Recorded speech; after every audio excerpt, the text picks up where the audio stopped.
5 আগস্টের পর দিশেহারা আওয়ামী লীগ নানা ষড়যন্ত্রে লিপ্ত নিজ দেশকে নিয়ে। এর মাঝেই দিল্লি থেকে শেখ হাসিনার বিভিন্ন নাশকতামূলক সিদ্ধান্ত বিপদে ফেলেছে দলটির নেতাকর্মীদের। তবুও থেমে নেই ইউনূস সরকার বিরোধী ষড়যন্ত্র।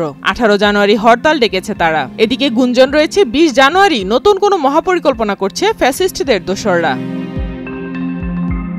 কলকাতায় আওয়ামী লীগের নেতাদের জড়ো হওয়ার খবর সম্প্রতি বেশ আলোচনার কেন্দ্রবিন্দুতে রয়েছে। 2024 সালের ডিসেম্বরে সিলেট আওয়ামী লীগ ও যুবলীগের 4 নেতাকে কলকাতার নিউ টাউন থেকে গ্রেপ্তার করা হয়। তাদের বিরুদ্ধে অভিযোগ ছিল তারা এক ট্রাক চালককে মারধর করেছেন। গ্রেপ্তারকৃত নেতাদের মধ্যে সিলেট জেলা আওয়ামী লীগের সাধারণ সম্পাদক নাসিরউদ্দিন খান এবং যুবলীগের সভাপতি আলম খান অন্তর্ভুক্ত ছিলেন বলেও জানা যায়। এদিকে কলকাতায় আওয়ামী লীগের নেতাদের আশ্রয় দেওয়ার বিষয়টি গত কয়েক মাসে বৃদ্ধি পেয়েছে। বিশেষ করে বাংলাদেশের রাজনৈতিক অস্থিরতার কারণে অনেক নেতা ভারতে পালিয়ে আসছেন। মহানগর দক্ষিণ যুবলীগের সাবেক সভাপতি ও ক্যাসিনো সম্রাট খ্যাত ইসমাইল হোসেন সম্রাট, আওয়ামী যুবলীগের সাধারণ সম্পাদক মইনুল হোসেন খান নিখিল সহ দলটির চিহ্নিত সন্ত্রাসীদেরও ভারতে অবস্থানের বিষয়ে নিশ্চিত হওয়া গেছে।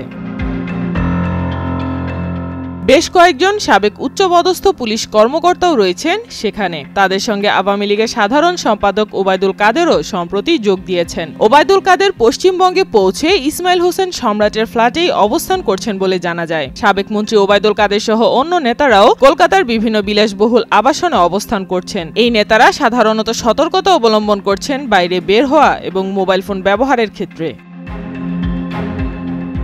এছাড়া কলকাতার বিভিন্ন বিনোদন কেন্দ্রেও তাদের উপস্থিতি লক্ষ্য করা গেছে। উদাহরণস্বরূপ ইকো পার্কে সাবেক রাষ্ট্রপতি আসাদুজ্জামান খান কামাল সহ অন্যান্য নেতাদের দেখা গেছে। এই নেতারা সাধারণত নিরাপত্তার খাতিরে আড়ালে থাকছেন এবং নিজেদের পরিচয় গোপন রাখছে বলে জানা যায়।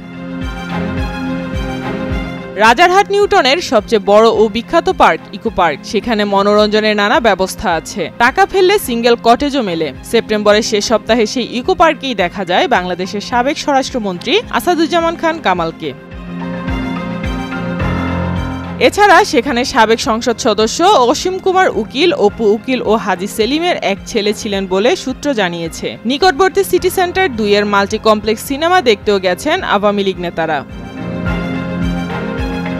গোয়েন্দা সূত্র জানায় আওয়ামী লীগ ও তাদের সহযোগী এবং ভাতৃপ্রতিম সংগঠনের নেতারা এখন মোবাইল ফোনে একে অপরের সঙ্গে যোগাযোগ করে সংগঠিত হচ্ছেন। যে কোনো মূল্যে তারা বাংলাদেশের রাজনীতিতে ফিরে আসার লক্ষ্যে নানা পরিকল্পনা ও কূটকৌশল আঁটছেন। এমন পরিস্থিতিতে রাজনৈতিক বিশ্লেষকরা উদ্বেগ প্রকাশ করছেন যে এই নেতাদের কার্যক্রম বাংলাদেশের রাজনৈতিক স্থিতিশীলতার জন্য বিপজ্জনক হতে পারে বলে মত পোষণ করেছেন।